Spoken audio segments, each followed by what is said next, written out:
Hello, everybody. This is Chet Zar, and this is the Green Creep oil painting tutorial, part one.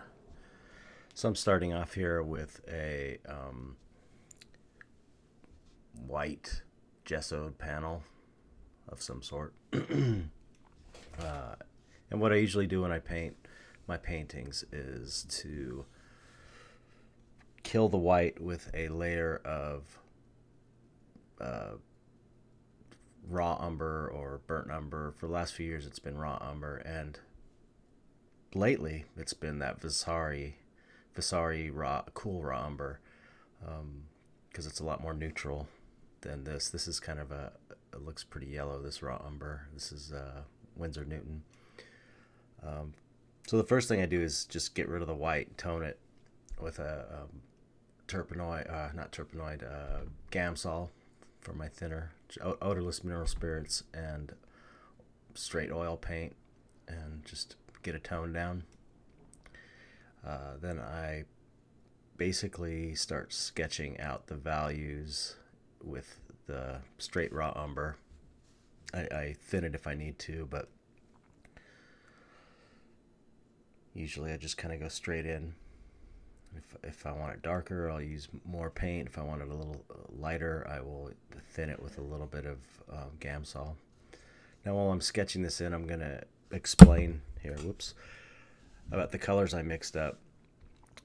As you can see on the palette above the working area, but below all the colors, there's that strip of 6 colors I laid out. And I believe what I did is I started with the middle range blue there, that kind of color right dead center. And from those colors, I mixed I basically mixed 3 values, which is a light value, a mid-range value, and a darker value to the right. And I mixed a cool and warm version of each color. So I believe what I used for these colors are cobalt teal, only because I was messing around with cobalt teal. I don't think I necessarily needed to use that color specifically, but I had some and I wanted to try it out. So it was cobalt teal, raw umber, white, and then I adjusted the values to either cool or warm using to warm it up. I would probably used yellow ochre, and to cool it up, I may have added some more white and a little bit of black. So what I got was a warm and cool version of each value and 3 basic values. So the reason I did that is because using cools and warms next to each other really help a painting kind of look right, or I don't know, gives it kind of an energy or a vibration of some sort. If you, it's the difference between a monochromatic painting and a painting that has a lot more life to it. So, if generally speaking, your highlight will be cool, the next value down will be warm, and then the next value down will be cool, and they kind of alternate. And what I also like to do is paint cool and warms, even of the same value, next to each other, just to give it a little bit of life and vibrancy. It just looks good, so you should try it out. You can paint the same value and it'll be either warm or it'll be cool, and you'll see the difference when you lay them next to each other.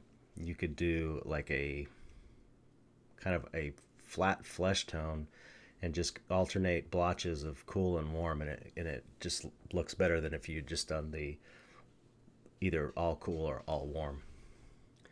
So at this point, I've sketched out the underpainting, and I'm just going with straight ivory black, blocking in the shirt.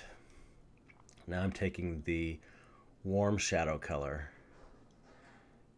and which I warmed up that with, I think, olive green. So I'm going in and just kind of hitting the shadow areas first.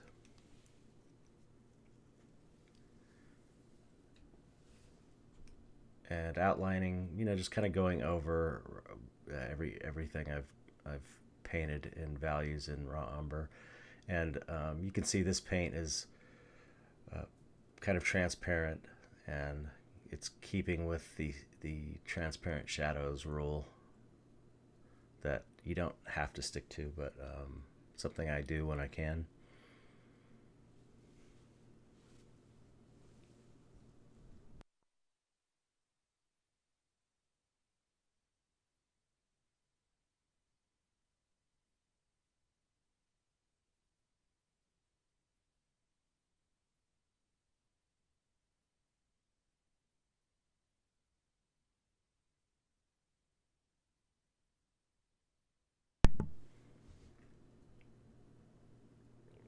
So now that I've blocked in the shadows quickly, I'm taking uh, the middle value color, and I'm just painting in the warmer version of that middle range color, because the warm version of this was actually cool enough to work against the warm shadow, if that makes any sense. And you can see once I mix the colors and sort of have some kind of loose guidelines for warms and cools, but when it comes down to painting the thing, I'm not sticking to a formula. I'm just kind of going with what works. That's about as disciplined as I get when it comes to this stuff. Otherwise, it's not quite as fun. And I've always sort of been an intuitive type of painter, so I really have to go with what I think looks the best, which means sometimes breaking the rules. But you know what they say, you gotta learn the rules in order to break them. So now I've blocked in the base color, this kind of greenish blue, the mid-range color. I painted, instead of leaving the highlight areas alone, which I've seen done almost like a paint by numbers, I just paint straight over it, and then I'll go with the lighter value color just kind of on top of the base color, and then I'll paint right into it.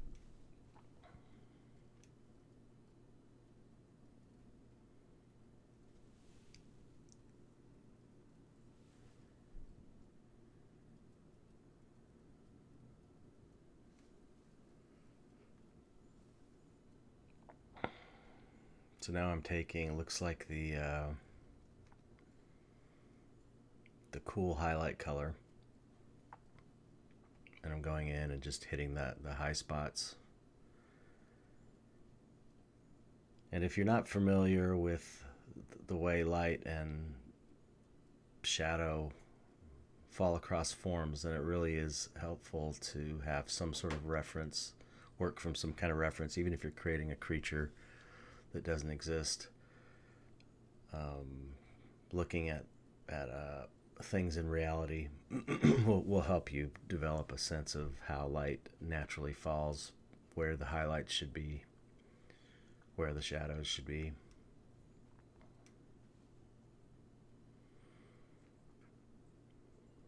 And I'm quickly blocking this in. I'm just sort of getting all the big basic shapes in.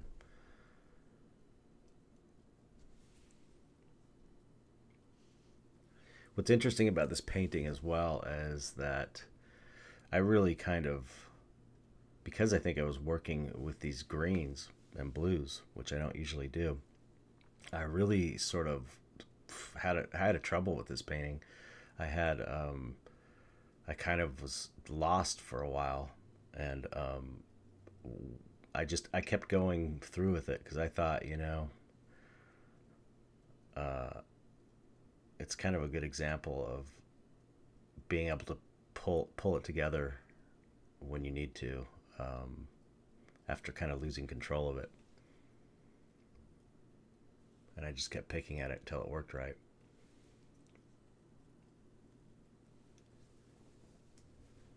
So this is very simple. I don't, there's no mystery here that I can see.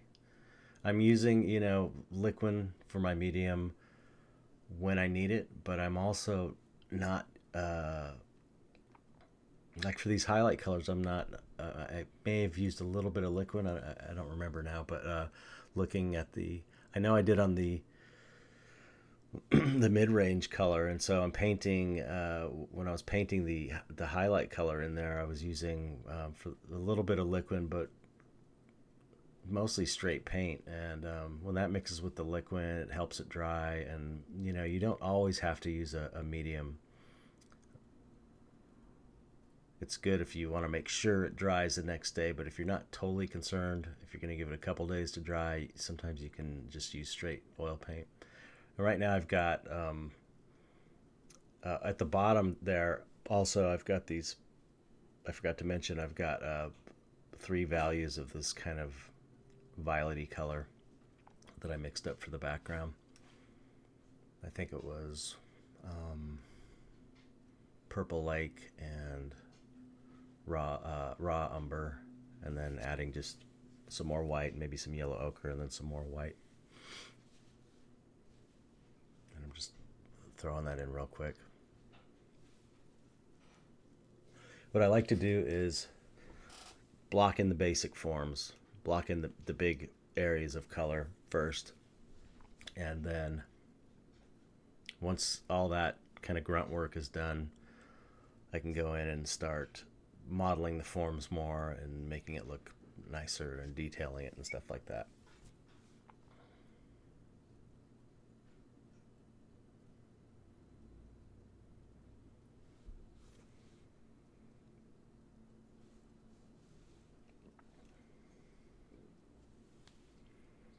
And I'm using, so far I've been using a flat bristle brush.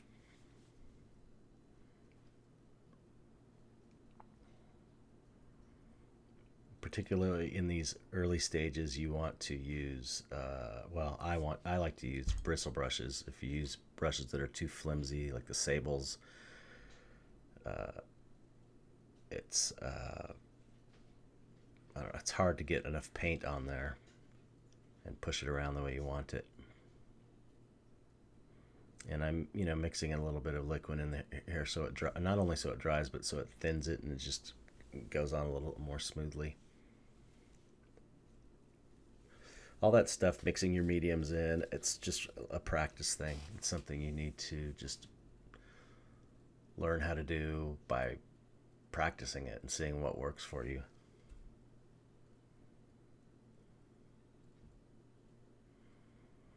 So now I'm going back in with my cool highlight color, and I'm starting to model the forms, which is, where it starts to get fun for me anyway.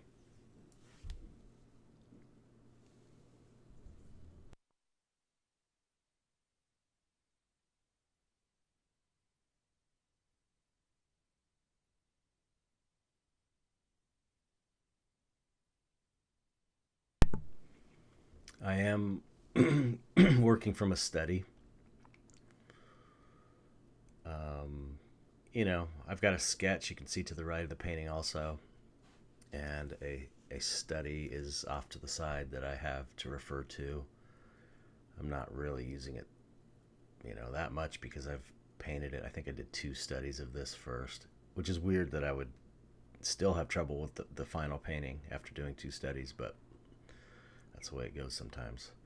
But it's good to have a study. It's good to have reference. It's good to have a sketch. It's good to have a study. It's good to have things to refer to as kind of roadmaps in case you get lost.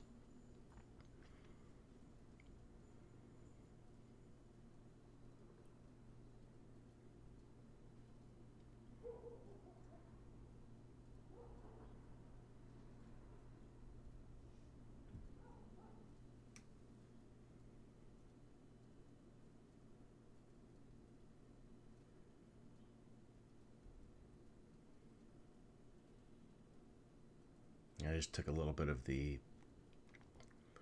warmer highlight color and put a little bit of liquid in there just to thin it a bit, and I'm just adding that in. It's a subtle effect. The warm, cool thing I'm talking about, that you probably can't really read in this video, but when you see it in person and when you do it, when you try it out, you'll see.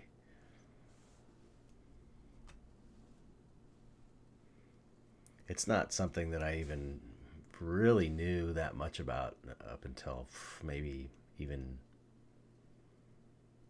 a year ago. I was just kind of doing it intuitively for all this time.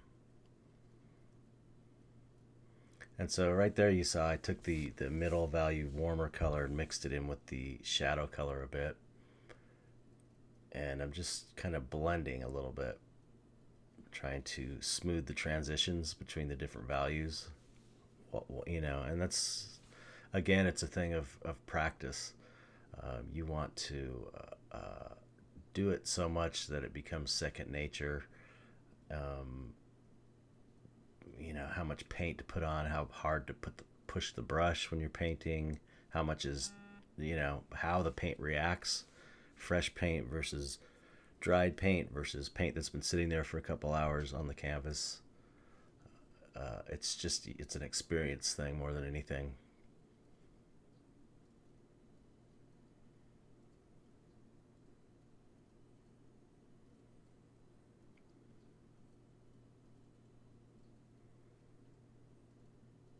I'm taking my cool highlight, and now I've got a smaller, I think it's a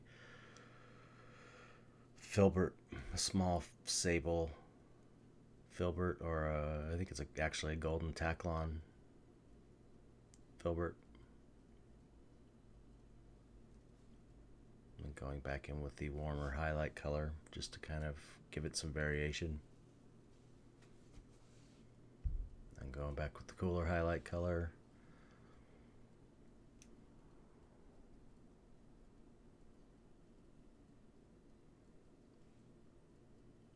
And just further modeling the shapes.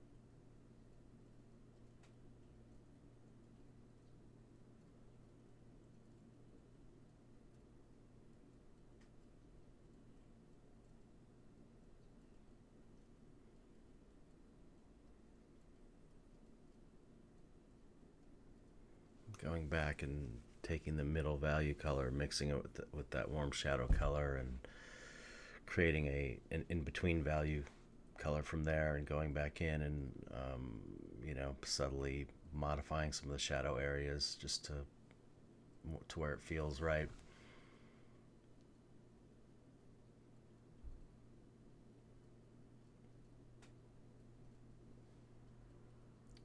There's a thing called the mud palette. I'm a big mud palette guy. It's basically using muddy colors to get, and focusing primarily on the values rather than the colors, because you can really use, right here I'm adding a little bit of alizarin crimson,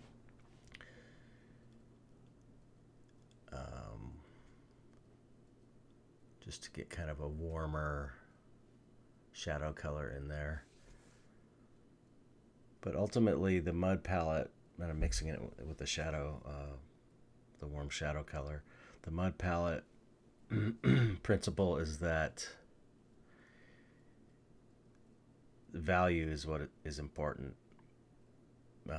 Colors are only important in the sense that they work or they don't work based on relationship to other colors on your painting or on your palette. So there's two schools. There's the mud palette people, and then there's the pure color people. And the pure color people are like, you can't, don't use black. All your your brushes should be clean. You should, not mix more than three colors to get your color, um, and keep your colors real pure. But that's just not really my thing. It's just not my natural way of painting. I've always felt more. Um, I always felt the mud palette to be a much more comfortable way of painting. And like I said, to reiterate, the mud palette is it's more about value, and you kind of just end up mixing all these colors together. I had this sort of um, uh, logically laid out colors on my palette, right? But at this point, you start mixing different ones together. It's a little more of a feeling thing. It's a little more paying attention to the values, and and uh, and it works. It's two different schools, and like I always say, it should be what you're more comfortable with. And I'm definitely a mud palette personality type. That's for sure. My life is a big mud palette. My studio sure looks like a mud palette. I'm just kind of a messy person.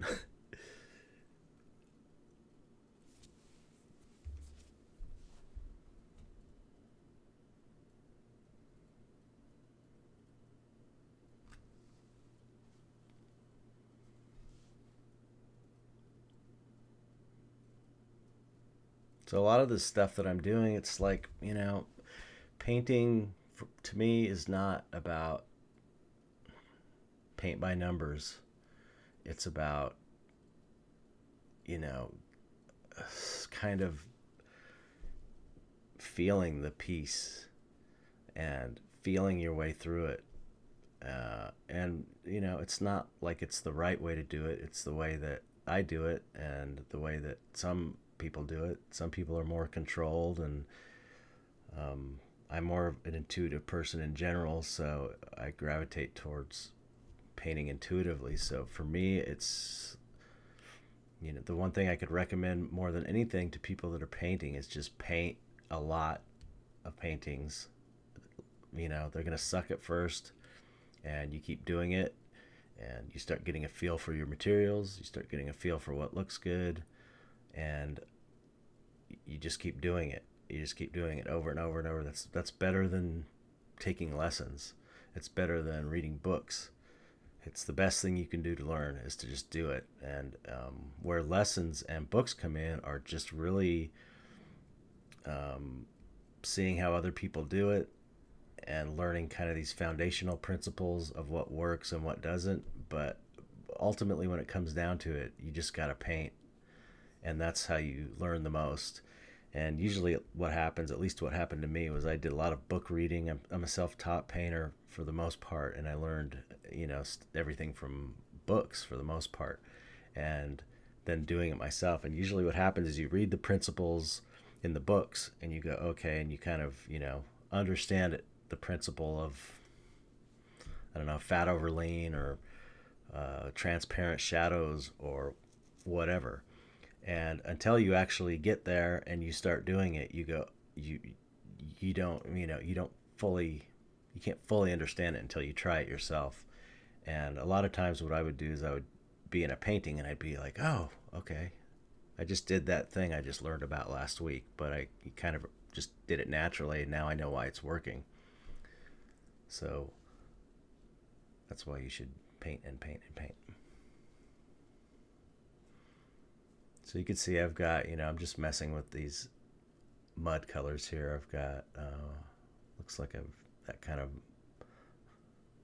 alizarin crimson, and the that kind of green shadow color. And okay, now I'm back with the highlights. Yeah, and when it comes to this point, I mean, this to me is the most of the painting is happening at this point.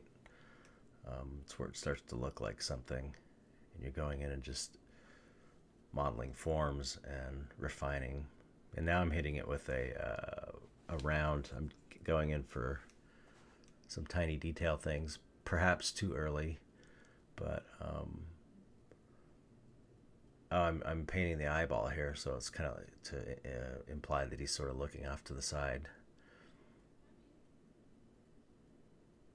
It's important not to go into detail too early, especially when you're first learning to paint, because it's not about detail. It's really not. Form is more important than detail. If you have good form, you don't need detail, or you don't need detail unless you want to add detail. But if you don't have good, your forms aren't good, your detail won't save it. Form is the foundation. To me, I like to detail, and it's fun, and I think it looks good, and I think it draws the viewer in. So that's why I do it. But I make sure that my foundation looks right, and all my forms look right before I do that. If you do it too early, you just end up fighting fighting the painting.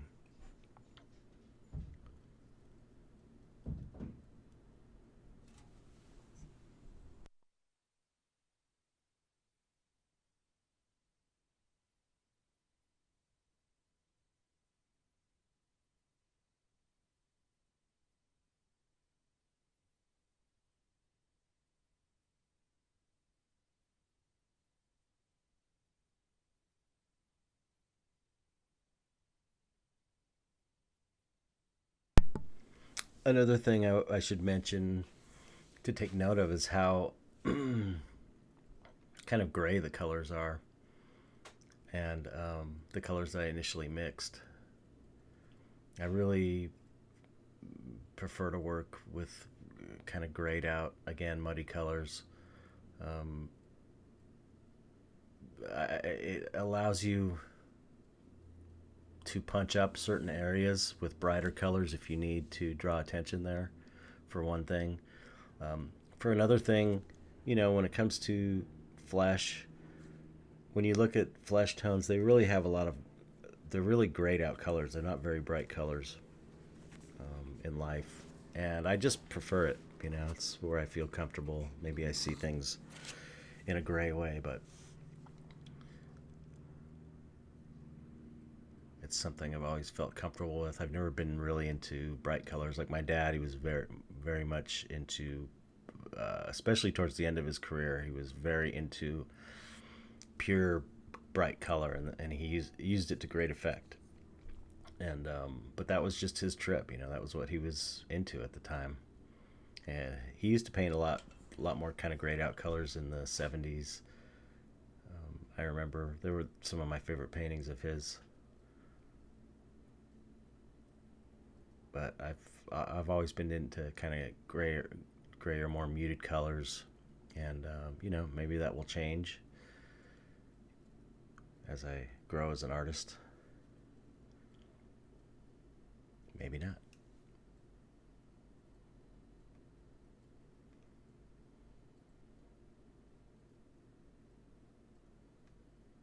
So again, I'm now making a really dark shadow, kind of a little bit darker shadow color to go and state these creases here, using the warm shadow color mixed with some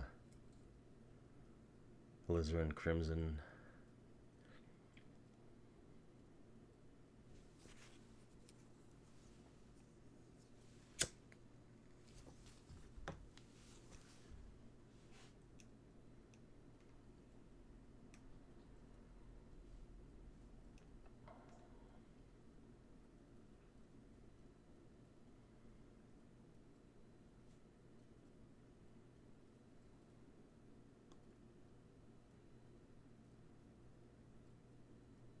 You can see I'm not mixing in any medium here either.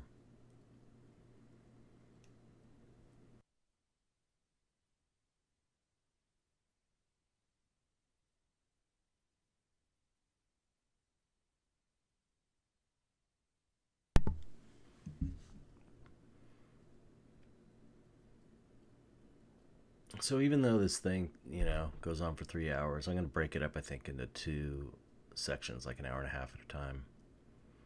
This is pretty much it. This is it. The rest of it is just going in and correcting it, you know? Like I just covered a spot right there in the shadow area where it was a little too thin and a little too transparent. Adding a little bit more paint, scrubbing it in a bit until it just looks right. The one of the risks of painting this way is overpainting and getting too fussy with it, and I kind of feel like I probably got a little too fussy with this painting because like I mentioned, I kind of lost control partway through.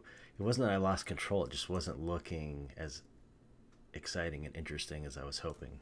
And that may be because of the choice of colors I was using and my lack of familiarity with these kind of blues and greens.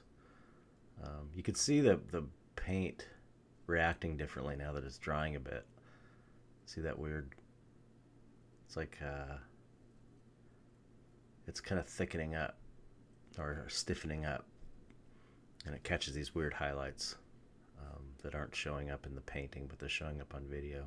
You can see that right there.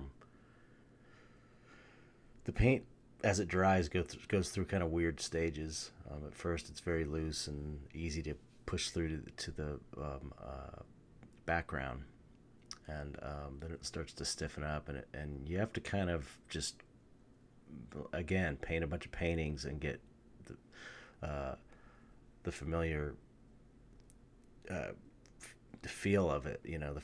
Get a familiarity with how the paint dries and feels over time, and how it is if 1 hour in versus 2 hours in versus 3 hours in. But it's again, the painting process is very, you just got to do it. You got to do it. That's the only way to learn. You got to make a bunch of shitty paintings.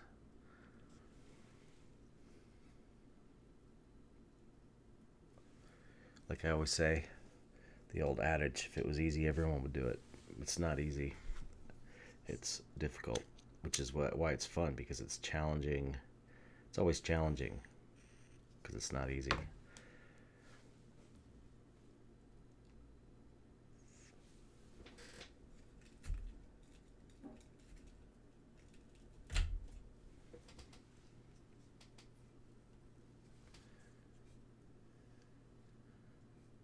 Just further refining forms. You can see it's starting to look better and better, I think.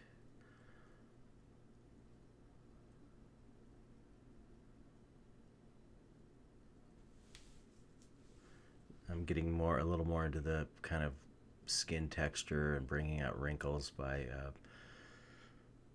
I have some of the highlight color and the Filbert Golden Taklon brush, Trekell brush, which is basically a synthetic sable. So any kind of soft brush like a sable or whatever is going to work for this stage.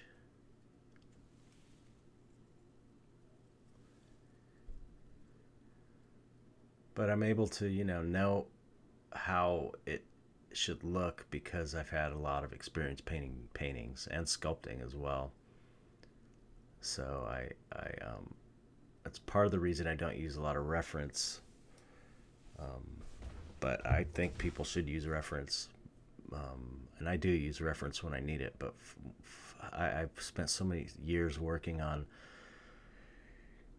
prosthetic sculptures and looking at life masks of actors and actresses for so long that I was doing that 40 hours a week, so I know the structure of the face and the anatomy and how things wrinkle naturally. So if you don't have that kind of experience, you need reference. And most of the time working in the film industry doing sculpture, we were always using reference. Always. There was always tons of reference books, tons of reference photos around. And it's just, reference is very important. I think a lot of people that follow my work see that I'm not using a lot of reference, and they don't use a lot of reference, but they don't fully understand the structure of the muscles of the face and the bone structure, and you have to know all that stuff. And the only reason I don't use it now is because I've studied it tons since I was a kid, and then into my career in the film industry further. So I basically, I didn't go to school for art, but I kind of did in that sense in the film industry and just studying on my own. I've got a million anatomy books. I'm not one of those people that can name all the names of the muscles, but I do know pretty much what's there and how it looks, how it should look.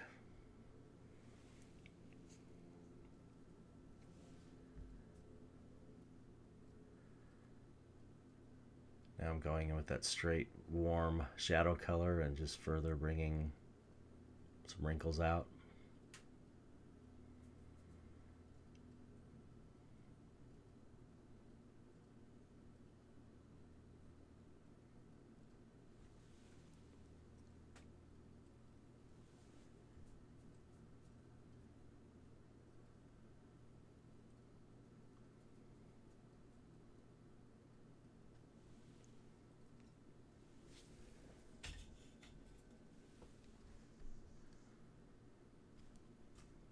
There's not, the layout stage is kind of the most regimented and structured um, as I paint. Once the layout, the block in stage, the block in is kind of there, that's when I start. Once the block in is right, that's when I start going in and picking at it and adding detail and further refining forms.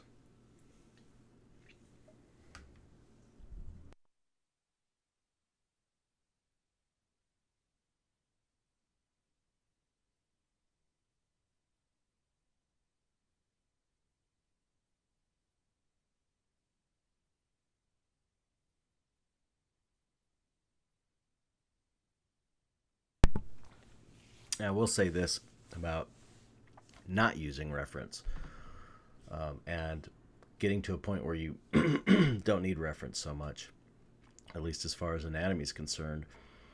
It it really it becomes kind of fun. It's like a puzzle you're putting together, and you're figuring out what's working, what works, and what doesn't. Because these wrinkles around the eyes are kind of weird and unusual, and not necessarily like the way your, you know, human facial wrinkles would be, but they still sort of follow a natural organic pattern. So if you really spend a lot of time learning anatomy, it will allow you more freedom because you know what is actual anatomy, and you know how to improvise upon that anatomy. But if you don't have that foundation, it's just not going to look right.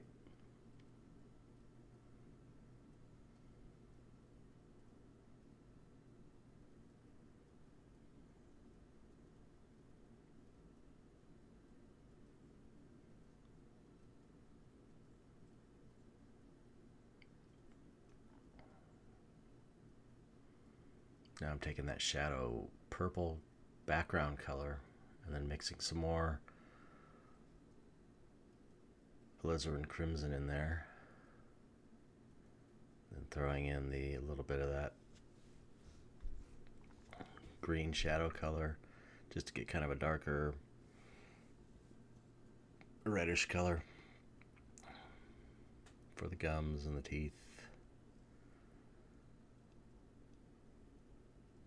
And throwing a little bit of, you can see how I'm just kind of mixing whatever's on the palette to get the right value.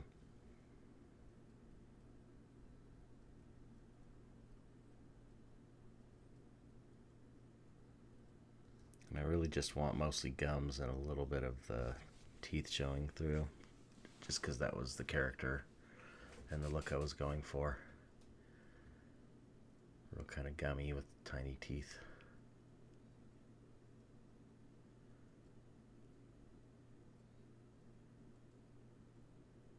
Now it looks like I have a small liner sable brush.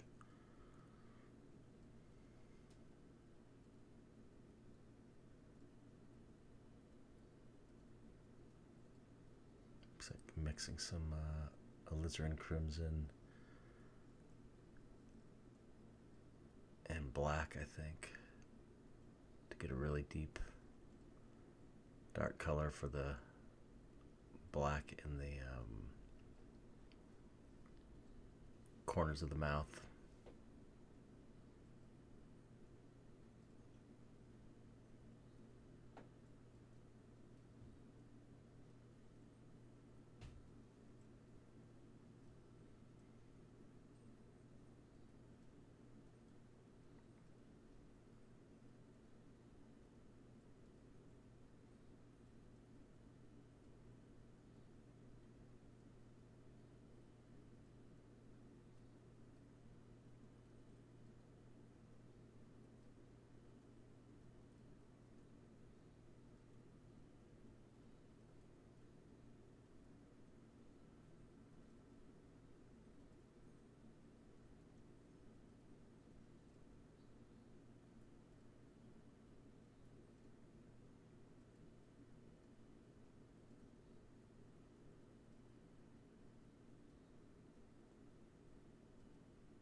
Back to that filbert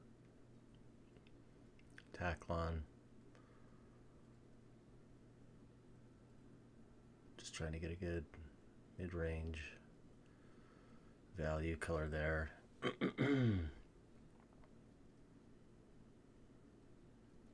Just improvising, kind of feeling what it needs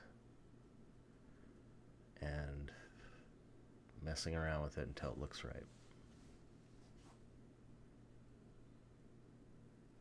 And at this point, you're looking at the painting and you're analyzing. You're doing a lot of analyzing, going, what does it need? What isn't right about this?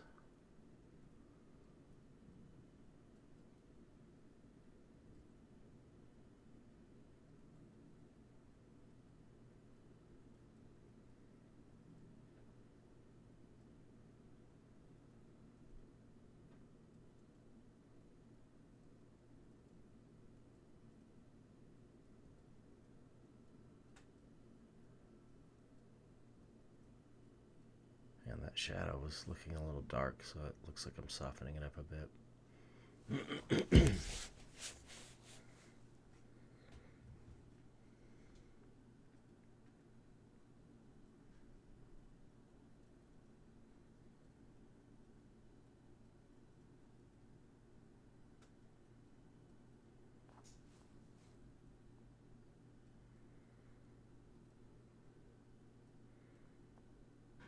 One thing I'd mention, it's good to hold your brushes far back on the handle, like I'm holding it, not like a pencil. Sometimes you hold it like a pencil if you need to, get in there. But it's good to generally hold your brushes further back because it keeps you at arm's length from your painting, and it it forces you to stay back from it because you really need to stay back from the painting. If you get up there, like to where you're looking right at it, it's right in front of your face, you just kind of focus on detail too much and lose the you can lose the overall look of the painting. You lose control of the painting because you're paying attention to details too much, and no one's going to be looking at it for the most part. I mean, people might go up and study your painting up close, but for the most part, people are going to be seeing it from a distance, somewhat of a distance, at least an arm's distance. So you want to stay back from your painting. I rarely do this, but I should. Painting standing up is really the best way to paint because you can step back easily. If you're stuck in a chair, you can only lean back so far, but it's always good to get some distance from time to time.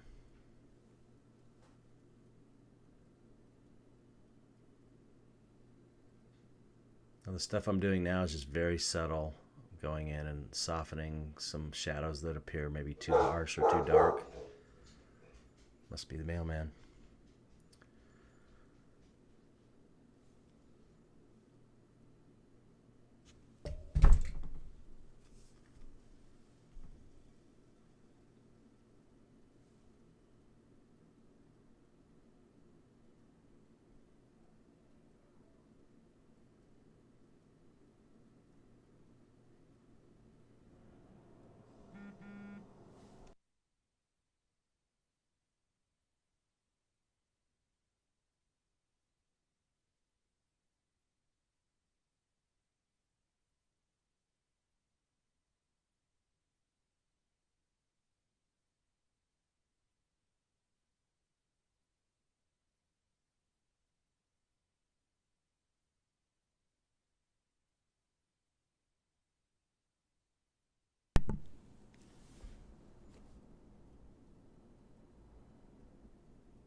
So now I got a little white in there, mixed in my highlight color just to get these real hot spots.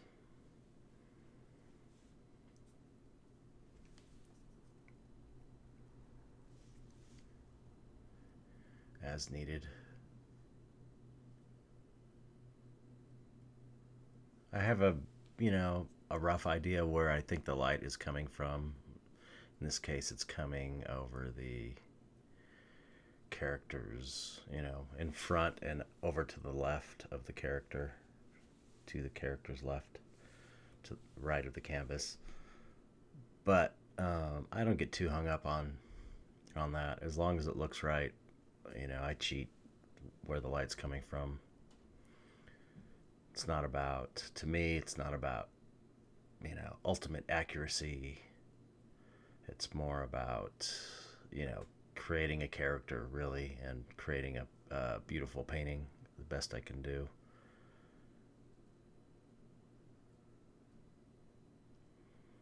And, I feel I feel like I have to paint them well, too, because I really feel like I have to have my technique down because my subject matter is not always considered serious. I think probably a lot of maybe academic painters don't take me totally seriously because of the subject matter, because ultimately I'm painting these monsters. But so early on I decided I have to paint them as really well, so at least people will respect the technique, even if they don't necessarily respect the subject matter. And I wanted to bring some respectability to monsters because, like I've said before, it doesn't matter if it's a bowl of fruit or a monster. It matters if it's a good painting or not. And there's no reason that a flower or a bowl of fruit should be any more respectable than a fantasy piece of fantasy work or some kind of creepy monster or whatever. So I really, kind of tried to study old masters' techniques. It was also the kind of painting I liked the most um, growing up. So that's also why I studied it. But it just seemed to make sense to do the kind of stuff I was doing, and also, it's in a way I'm bringing these things to life.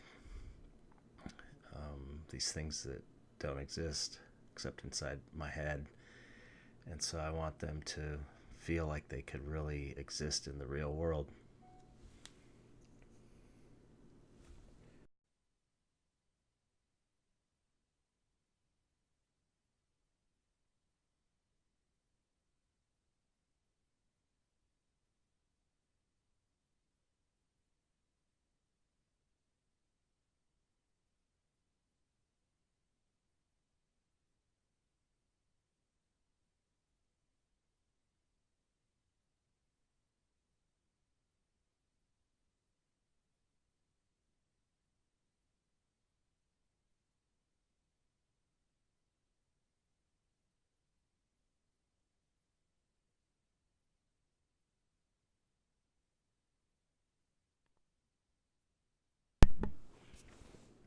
Now here I mixed a little bit of highlight color into that gum color I mixed. Added a layer of a lighter tone, and then added another even lighter highlight color just to get the gums looking a little shinier.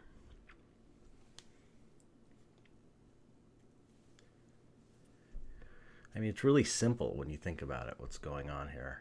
It's very simple. It's very few colors. Um, it's just tedious. It's tedious kind of work. I think some kind of highlight spots.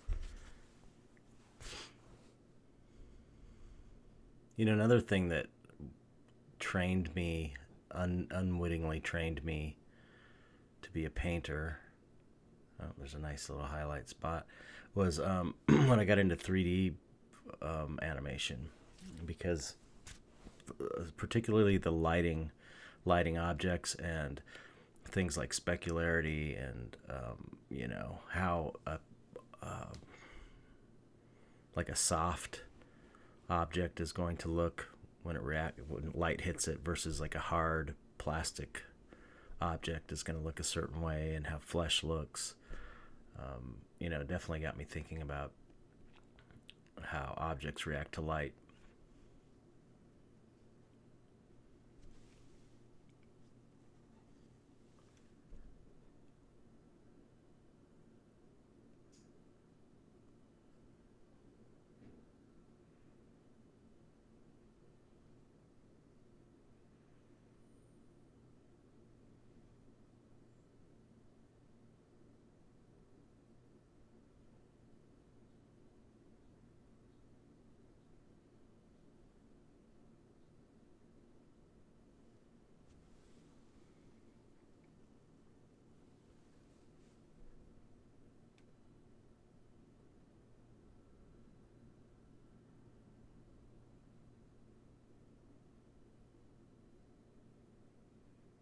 Going in with the highlight color with a little bit of white mixed in,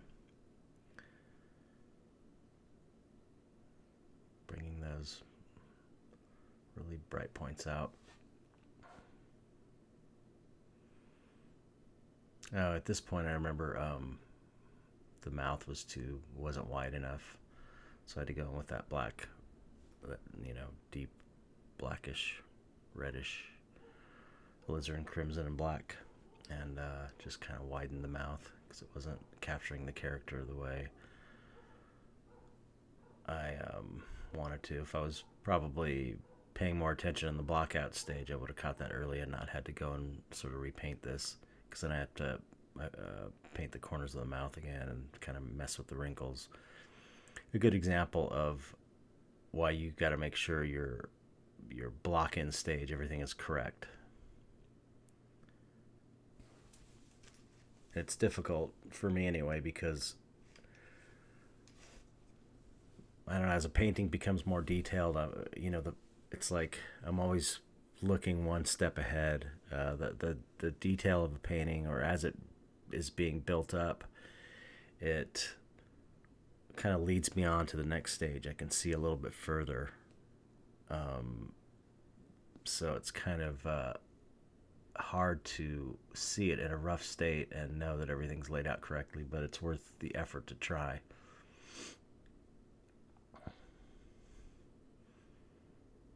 Because I think once I did this mouth and widened the mouth, I realized the wrinkles around mouth were not really working for me, so I had to go back and repaint them, but that should be coming up.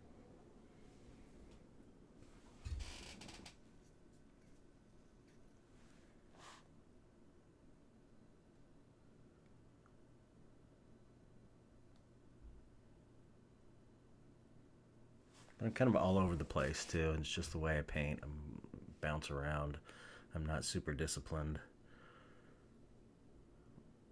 when it comes to first do this, then do this. Like I said, I kind of my discipline stops after the block in stage, and I just kind of wing it and just keep, you know, going on intuition. It's a very feeling kind of thing. I'm working on the mouth, and then I notice, oh, these wrinkles are bugging me, so I go jump over on the wrinkles and fix those and get back to the mouth later.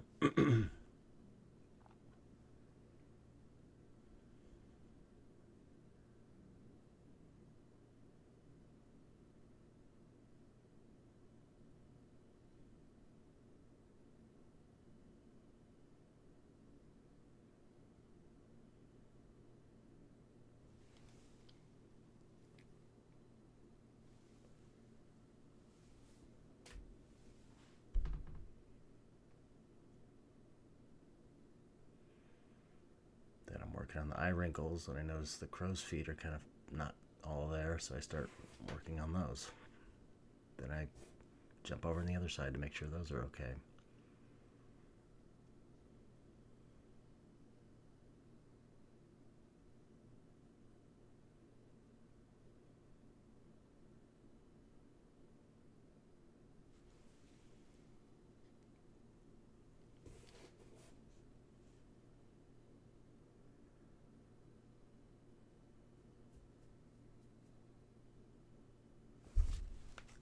I think this started at 9 hours, so this painting took about 9 hours. Oh, okay.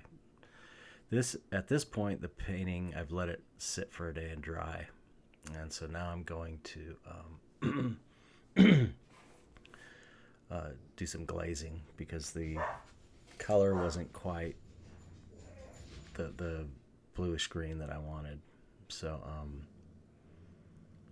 I think this is a phthalo turquoise, which is a transparent color, and I'm glazing that over. Mix it with a little bit of liquid to thin it out, and I'm glazing over.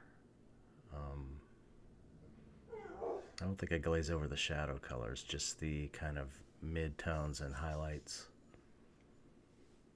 I'll often do that, you know, that's part of the reason I like to keep it sort of gray when I start off and not get crazy with the color, because I can shift the color.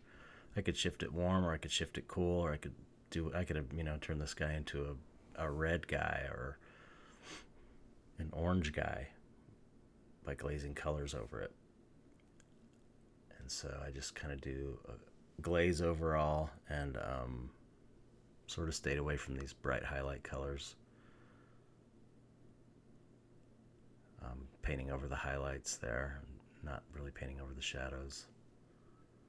And that's a little closer to the blue-green I was looking for.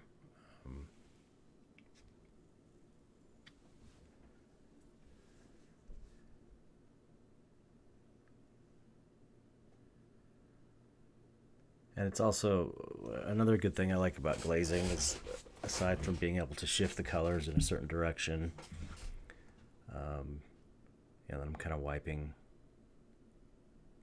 softening it, wiping it, so it's not streaky. It's just like a paper towel. Vivas. I love Viva paper towels for painting.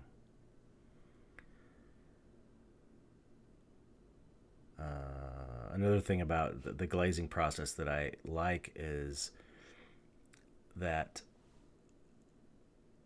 it gives you kind of after your, you know, painting is blocked in and it's dry, and then you can kind of go back in, put your glaze in, and then when you go to paint back into it, you're painting on a wet surface again, so you're painting back into that glaze color, so it gives you kind of a nice sort of wet surface to paint into, which is nice for blending blending back into.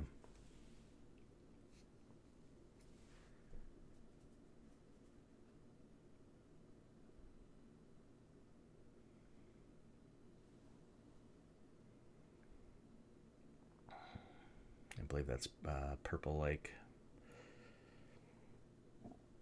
which is really transparent, and adding some liquid into that, and I'm painting that, shifting the shadows a little redder and warmer.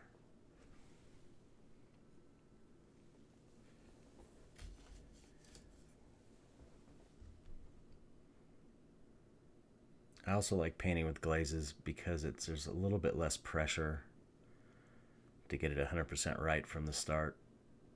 A little more options.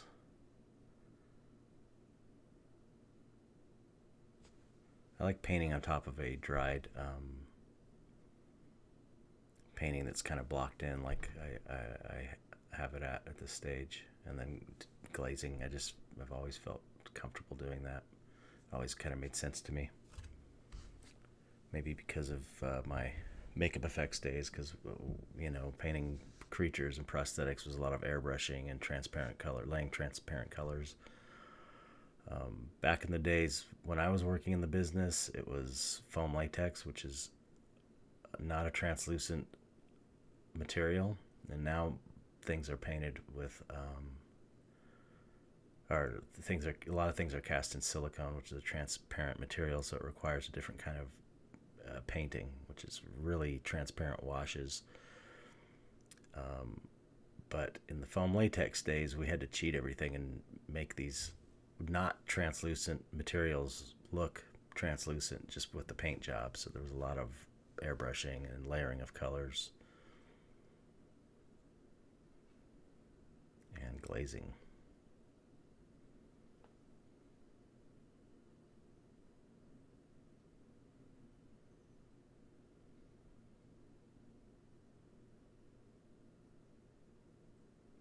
And glazing also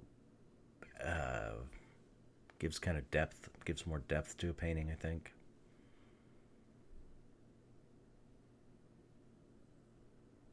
Just the way the light travels through the glazed layers.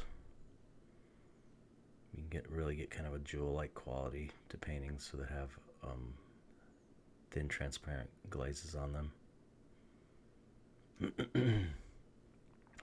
So now I'm going back with the opaques, the mid-range value colors,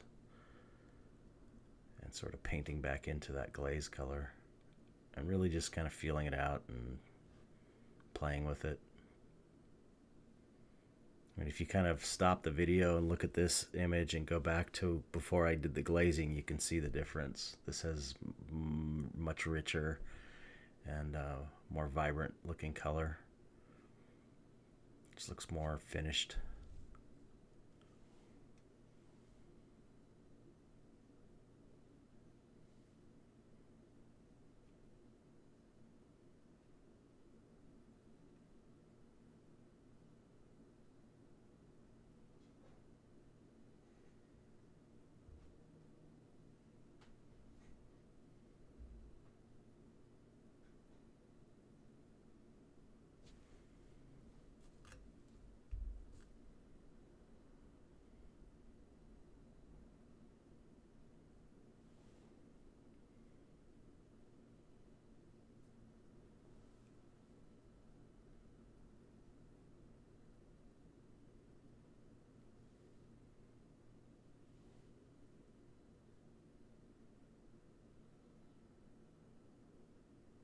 This is the first time I've ever done a painting demo from start to finish, on video anyway, and really covered every step of the process.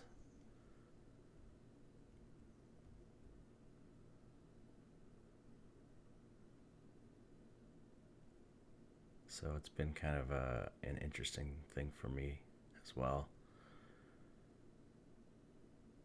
I always learn a little something whenever I have to teach. Learn something about what I'm doing that I'm not aware of. like I said, painting's always been more of an intuitive, art making in general has always been more of an intuitive thing for me. So it's interesting to discover what the hell you're doing.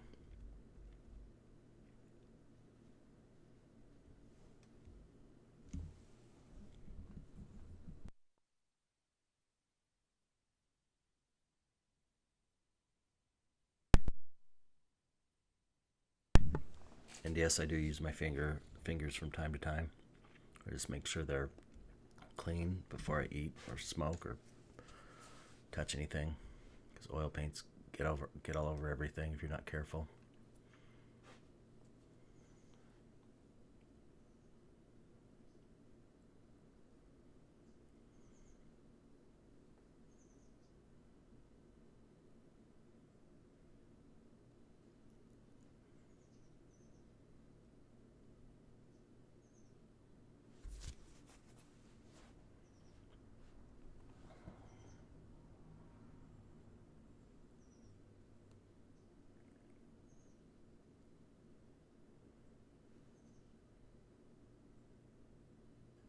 I think I'm using a wider filbert here. Just kind of getting another value based on the shadow color and mixed in with the middle value colors. And just tweaking things, lightening some shadows up, darkening some lighter areas up, just getting it looking right, looking better.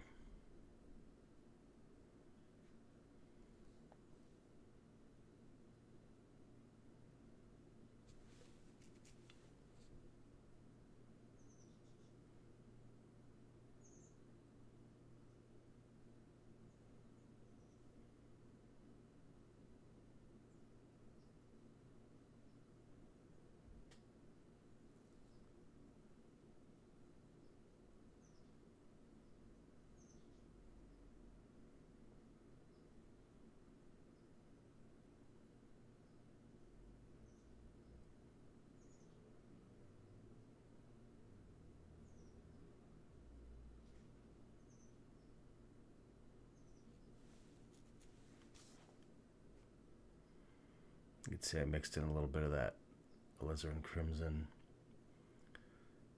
into that new value I created in between the shadow and the middle value color, and I'm kind of painting it in there just to warm up the cheeks a little bit. You can kind of see here the cool warm thing at work a little bit better than you could with earlier on, but kind of that warm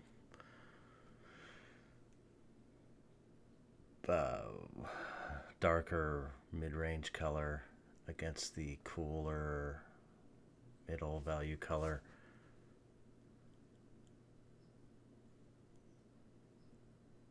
Just needed a little bit of life.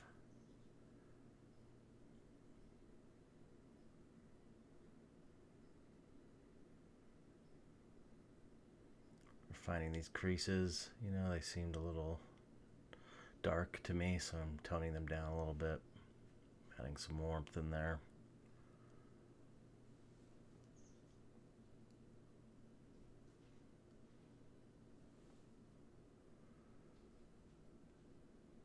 Sticking to that very basic fundamental idea of cool highlights, warm shadows.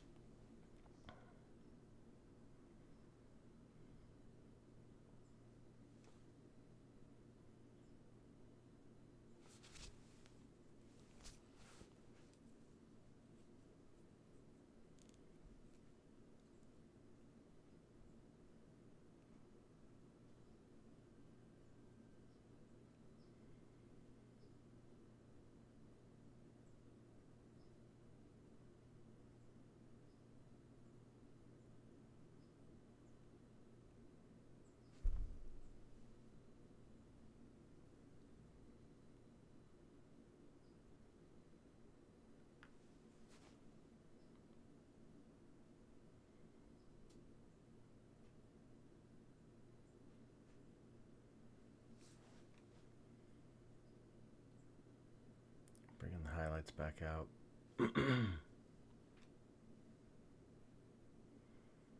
I used to paint when I was, and I guess I still do when I'm pressed for time, but when I was first painting, I was working in makeup effects during the day and painting at night and on the weekends, and so I had to make sure everything was dried the next day so I could keep going because time was of the essence. So I made sure liquid was in every layer. Every paint I used had liquid in it just to make sure everything dried.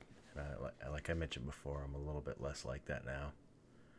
Here's where I have to correct these mouth corners, which would have been so much easier to do when I was blocking it in.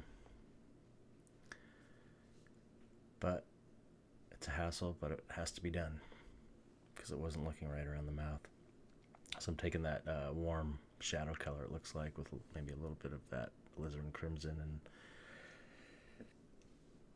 painting in the shadow, the new crease, and going back in with a dirty brush and painting over that with the opaque, painting over the old crease area.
Ultimately, it worked out fine. Just added another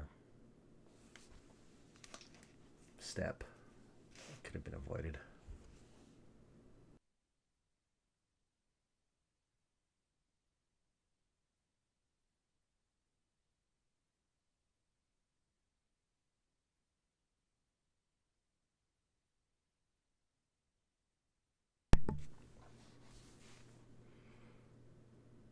Just bringing out some more little skin textures and wrinkles.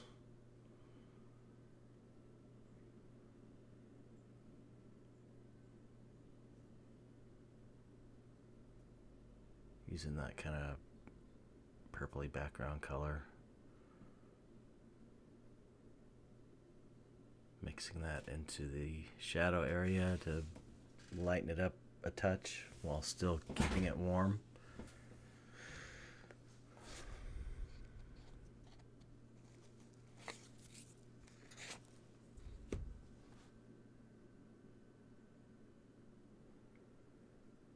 I should have warned you at the beginning, this is kind of boring. But, you know, I think there's value in, if you like my artwork, seeing how it's done. It's just, like I said, it's tedious and kind of boring to watch, but I like doing it.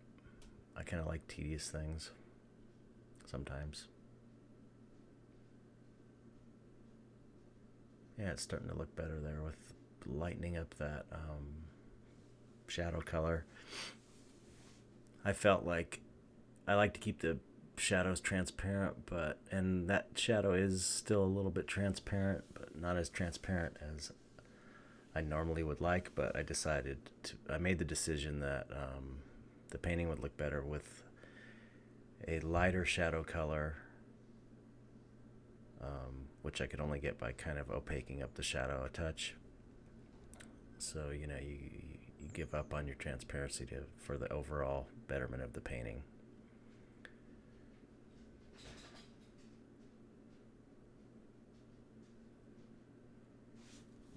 And using that purple color I mixed for the background, I wasn't really planning on using that as a shadow color in this, but it seemed to be working and adding some warmth that I felt like the painting needed. So that's what the mud palette principle is all about. Playing in the mud. Using what works. Not getting hung up on whether the color's pure or clean or not. Personally, I find that that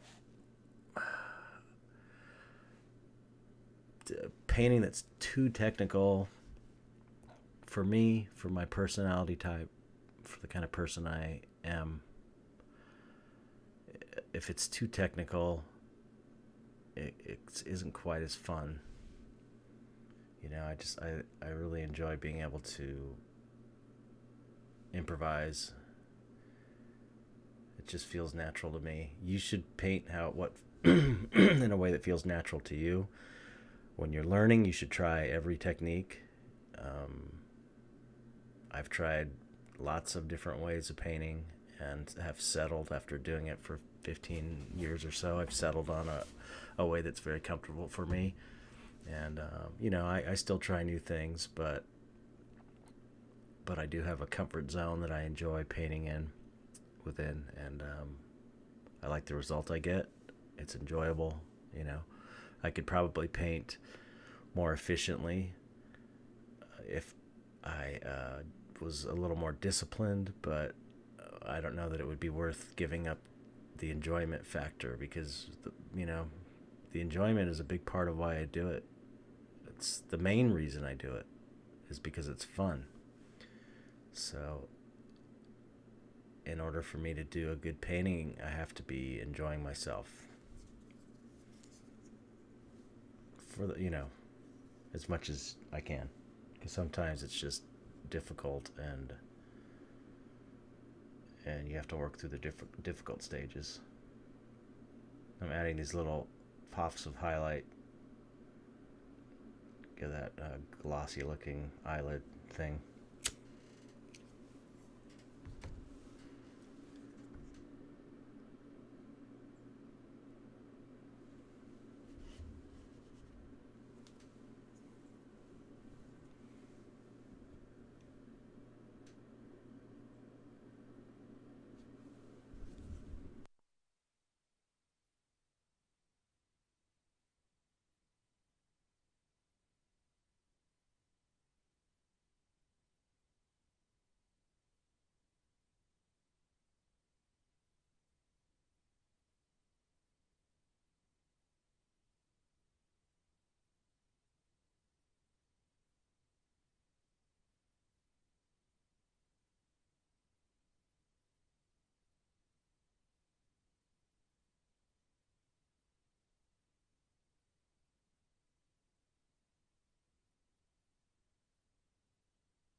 Kind of all over the place color wise, just using whatever's on the palette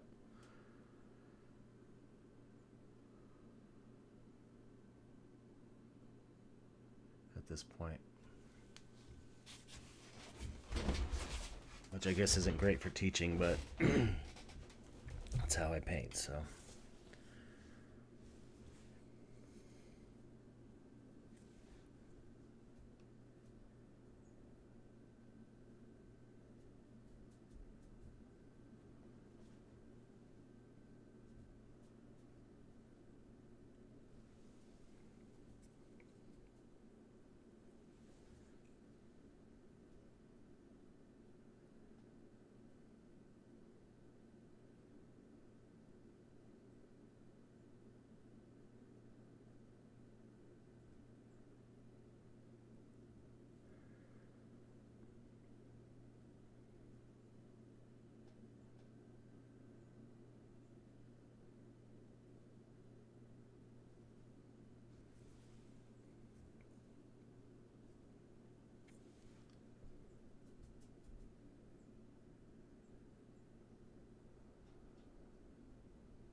Mixing some of that purple in with that phthalo turquoise.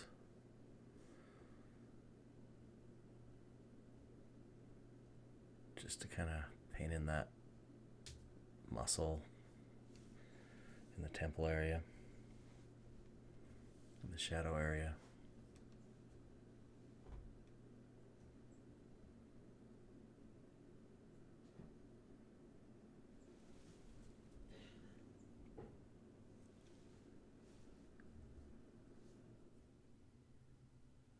Okay, I shut my other computer off here, so that's what all that background noise was. I couldn't figure it out for the first part of this video.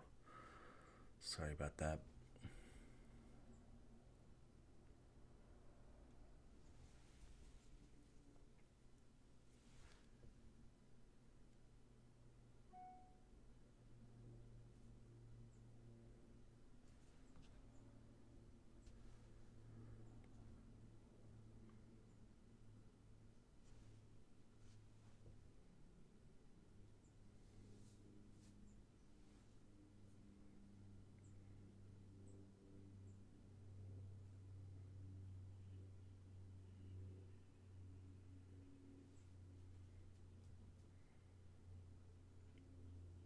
I was feeling like that shadow was a little too harsh on that side, and I don't know. I wanted to give it some a little more dimension.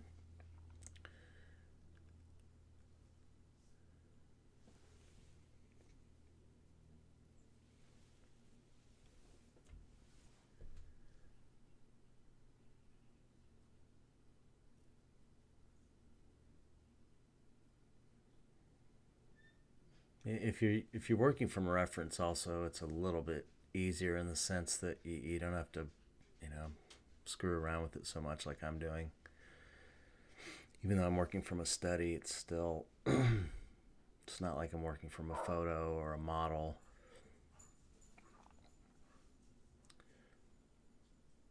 I'm kind of winging it. So it takes some guessing out.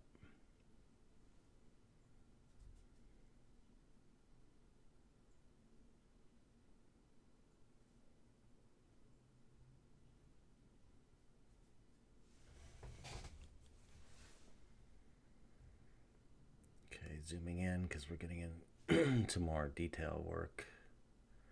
Skin texture, which I am really into. I enjoy it. It's fun.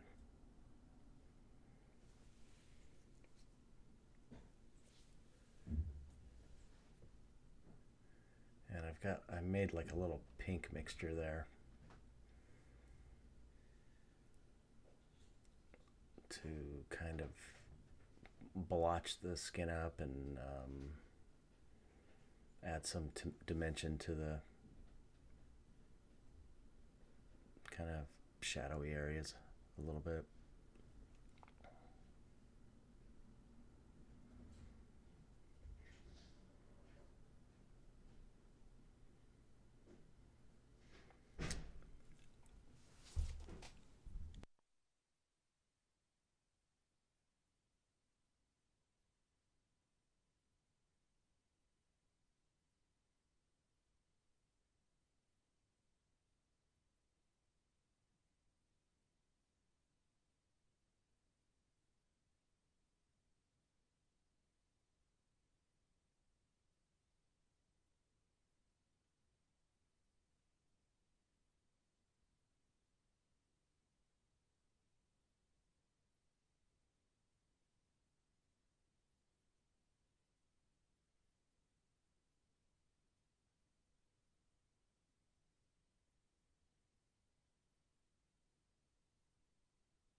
Yeah, I'm adding some of that pink color, blotch it up, and give it some life.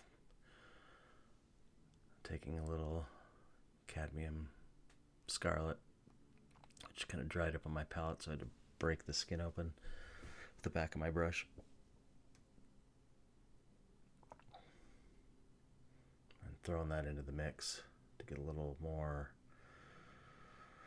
warmth in there, mixing it in with that purple shadow color, just kind of improvising, and I just felt like it needs a little bit more of a richer red. I'm using the Filbert Golden Taklon, that tiny one.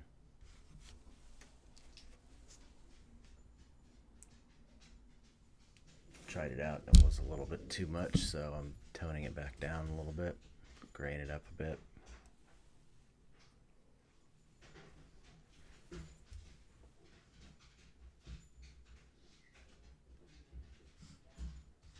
You hear the dogs out there running around.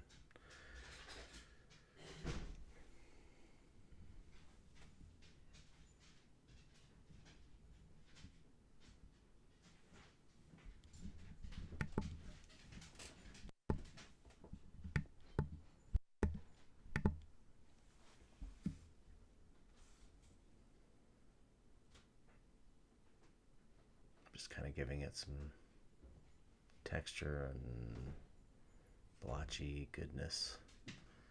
You know, noses tend to be a little more red and blotchy, even when the guy's green, in my opinion.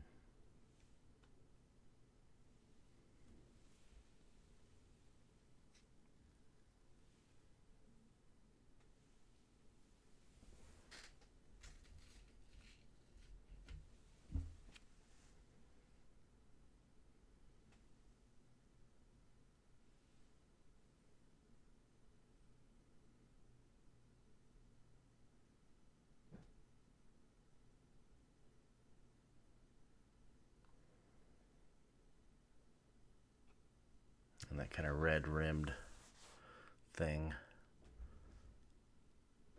we used to do that in effects, make someone look sick. Paint kind of reddish around the eyelids. And now I'm just kind of blotching it up.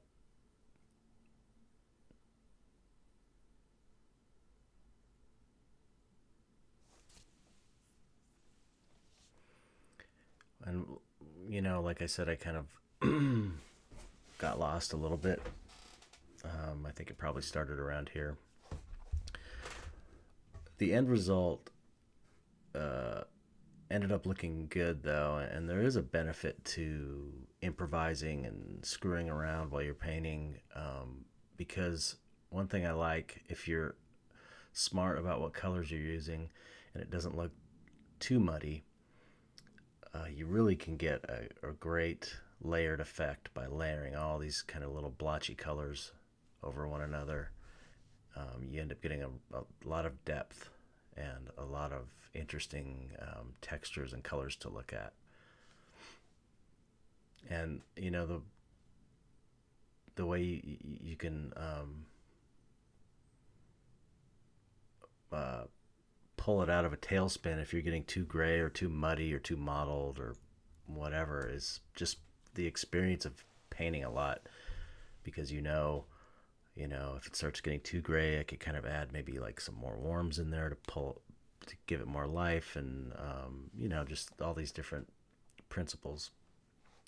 But it all comes from, again, I'm just going to keep hammering that home because it's true. It all comes from practice and being familiar with how color works and how paint works.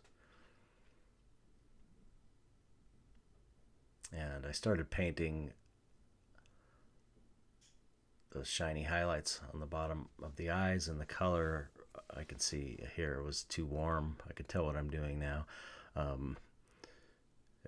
The highlight was too warm, and so now I'm going with like a much cooler bluish highlight, because the colors are so warm around the eyes. It just felt like it needed to have that contrasting cool against warm thing that I mentioned.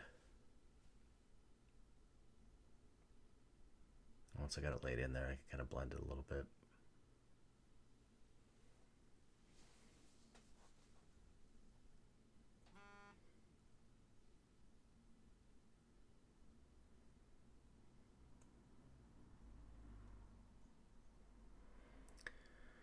All right, I'm at an hour 30 right now, so I'm gonna stop the recording so far and fade to black, and then have the second half coming up soon. All right. Hope you enjoyed this. Stay tuned for part 2.